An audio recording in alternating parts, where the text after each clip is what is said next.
क्यों नमस्कार।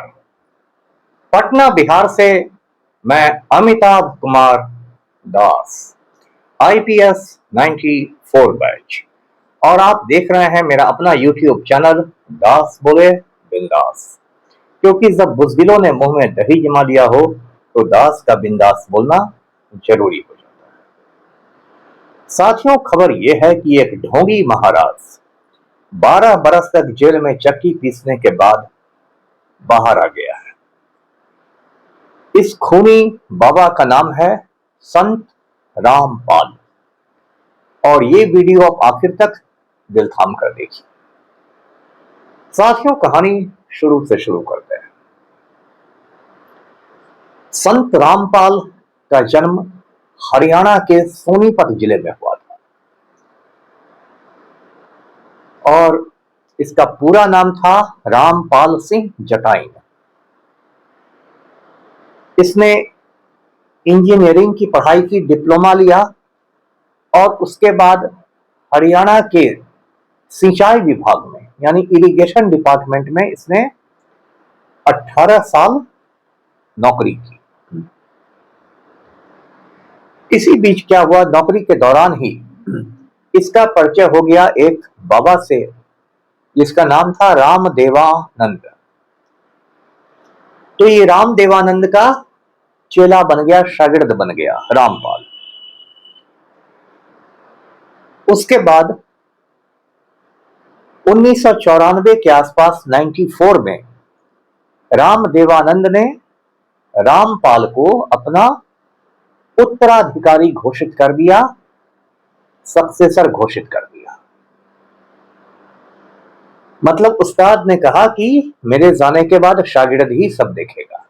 ये जो रामदेवानंद था, ये एक सेक्ट से जुड़ा हुआ था जिसे गरीबदास पंथ कहते हैं। ये जो गरीबदासी लोग होते थे, ये कबीर पंथियों का ही एक हिस्सा थे। उसके बाद रामदेवानंद ने कहा रामपाल से कि तुम सत्संग करना शुरू करो, लोगों में मतलब प्रवचन देना शुरू करो। और रामपाल ने ऐसा ही शुरू किया, और 1995 में संत रामपाल ने सरकारी नौकरी से इस्तीफा दे दिया, त्याग पत्र दे दिया। अब ये पूरी तरह से खुद को संत कहने लगा। 1999 में 99 में संत रामपाल ने हरियाणा के ही हिसार जिले में एक आश्रम की बुनियाद डाली, जिसका नाम इसने रखा सतलोक आश्रम। तो सतलोक आश्रम में इसका धंधा जो है वो फलने फूलने लगा। हिंदुस्तान में हमेशा से मूर्खों और जाहिलों की कोई कमी नहीं रही है, और नेतागिरी और बाबागिरी हिंदुस्तान का सबसे फायदा का धंधा है। दोनों हाथ की सफाई है, दोनों के लिए आपको पढ़ाई लिखाई की जरूरत नहीं है। नेता बनना है तो ऐसे कर लीजिए, बाबा बनना है तो ऐसे कर लीजिए, ऐसे और ऐसे, बस हाथ की सफाई है।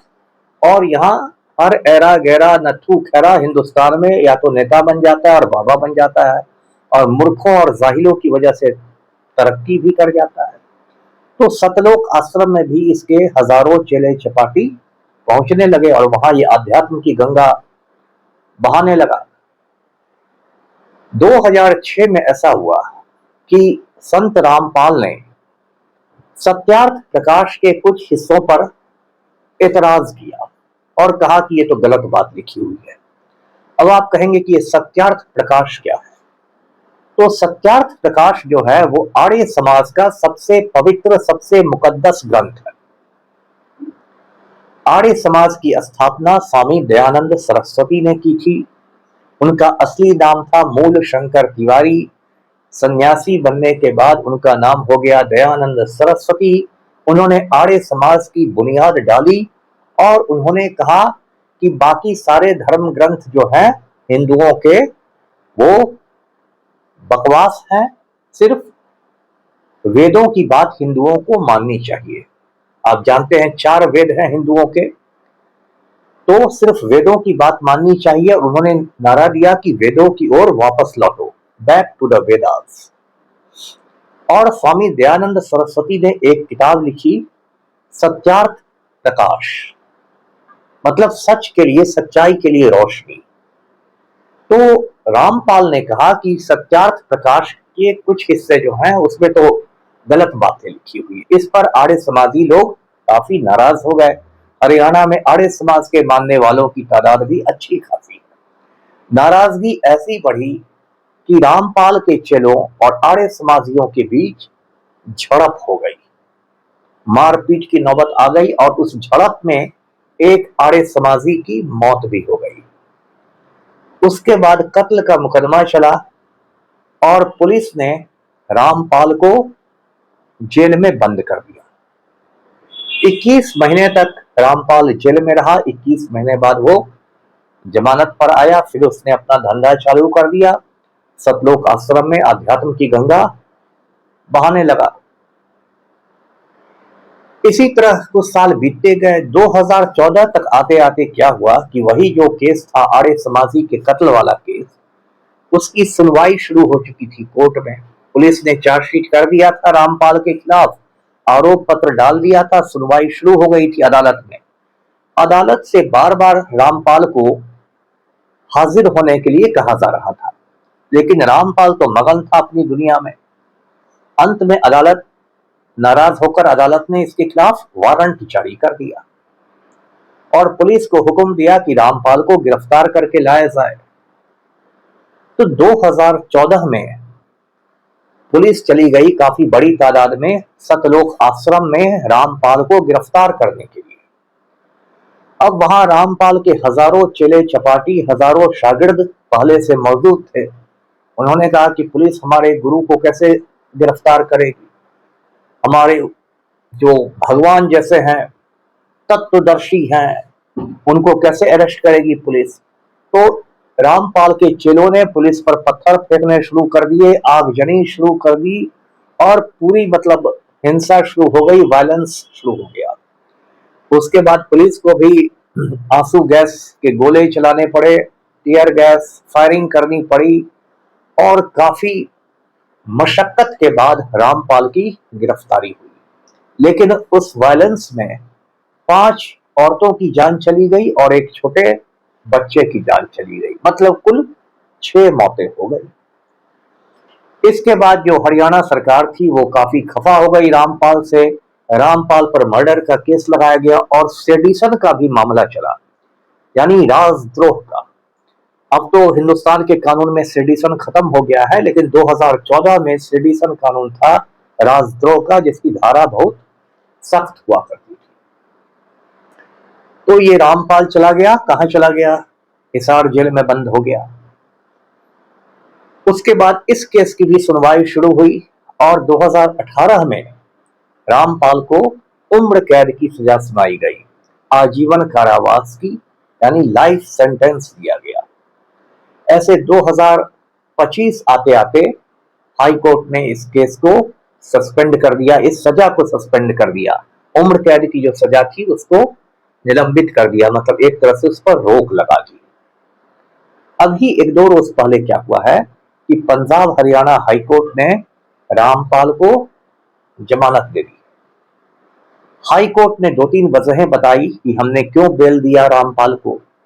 एक वजह बताई हाई कोर्ट ने कि आदमी अब बुजुर्ग हो गया है, बूढ़ा हो गया है, बीमार रहने लगा है। दूसरी वजह हाई कोर्ट ने बताई कि आदमी 12 साल जेल में काट चुका है। और तीसरी वजह हाई कोर्ट ने बताई कि जो सुनवाई हो रही इसकी केस की वो बहुत धीमी रफ्तार है उसकी, तो इसलिए इसको जमानत दी जाती है। तो ये जो है संत रामपाल, ये फिर जेल से छूटकर अपने उसी में आश्रम में आ गया, सतलोक आश्रम में। इसके चेले चपाटी बड़े खुश हैं, नाच गा रहे हैं कि हमारे गुरुजी छूट गए, गुरुजी छूट गए। और फिर इसने सत्संग करना और प्रवचन देना शुरू कर दिया है। मतलब ब्रेक के बाद संत रामपाल फिर हाजिर है।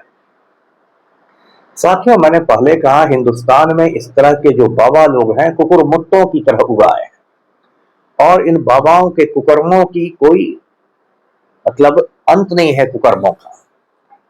और हमेशा इन बाबाओं का भंडा फूटता है, पोल पट्टी खुलती है, इसके बावजूद लोगों की अकल पर पर्दा पड़ गया। आसाराम बापू ऐसे ही आध्यात्म की गंगा बहाता था। फिर उस पर एक छोटी बच्ची के साथ रेप का इल्जाम लगा। उसकी गिरफ्तारी जोधपुर पुलिस ने की। उस केस में उसको उम्र कैद मिला और वो जोधपुर जेल में उम्र कैद काट रहा है। आसाराम बापू हमारे नालायक प्रधानमंत्री, नालायक वजीर आजम नरेंद्र मोदी का भी गुरु है, याद रखिएगा। आसाराम बापू का बेटा है नारायण साई, उसने भी छोटी बच्ची के साथ रेप किया, उसको भी उम्र कैद मिली और वो गुजरात के सूरत जेल में उम्र कैद काट रहा है। मतलब बाप और बेटे दोनों रेप केस में उम्र कैद काट रहा है। एक तीसरा बाबा है बाबा राम रहीम, वो हरियाणा में एक जगह है सिरसा, वहां चलाता है डेरा सच्चा सौदा। वहां वो साध्वियों के साथ, खवातीन के साथ रेप करता था और उसने अपना एक गुप्त चैम्बर बनाए हुए था जिसको गुफा कहता था, उसमें बुला के ये करता था।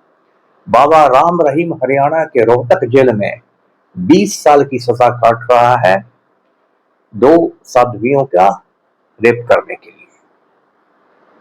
अभी महाराष्ट्र से खबर आई है, एक अशोक खराट नाम का बाबा था नासिक में, वो खुद को ज्योतिषी बताता था, एस्ट्रोलॉजर और तंत्र मंत्र का जानकार बताता था और ऐसे ही वो औरतों को बुलाता था और उसने बहुत सारी औरतों के साथ रेप किया। उसके चक्कर में रूपाली चाकणकर भी पड़ गई थी, जो महाराष्ट्र के महिला आयोग की अध्यक्षा थी, चेयरपर्सन थी महाराष्ट्र विमेंस कमीशन की। इस कांड के बाद रूपाली चाकणकर को रिजाइन करना पड़ा। लेकिन इसके बावजूद बाबाओं का भूत लोगों के सर से नहीं उतरता। मैं पढ़े लिखे लोगों को देखता हूँ, बागेश्वर बाबा के पीछे दौड़ते हैं, वो ढोंगी महाराज पर्ची निकालता है, उसके पीछे दौड़ते हैं। एक और बाबा है इस देश में, बाबा रामदेव, जिसको मैं आयुर्वेदिक नटवर लाल कहता हूँ। वो पतंजलि कंपनी चलाता है और नकली दवाएं बेचता है धड़ल्ले से। कोरोना महामारी के समय उसने कोरोडिन नाम का टैबलेट निकाला, कहा कि ये इसकी दवा है, जबकि वो बिल्कुल फर्जी दवा थी। और उसके भी पास मैं देखता हूँ पढ़े लिखे लोग बाबा रामदेव के चक्कर में पड़ते हैं। तो साथियों, रामपाल का वीडियो बनाने का मेरा ये इरादा था कि आप लोग इन बाबाओं के चक्कर से मुक्त रहिए, क्योंकि साधु बनकर लोगों को ठगना एक प्राचीन तरीका है। रावण भी जब सीता का हरण करने आया था, सीता को किडनैप करने आया था, तो साधु के वेश में ही आया था। तो इस वीडियो को लाइक कीजिए, शेयर कीजिए, चैनल को सब्सक्राइब कीजिए। धन्यवाद। जय हिंद।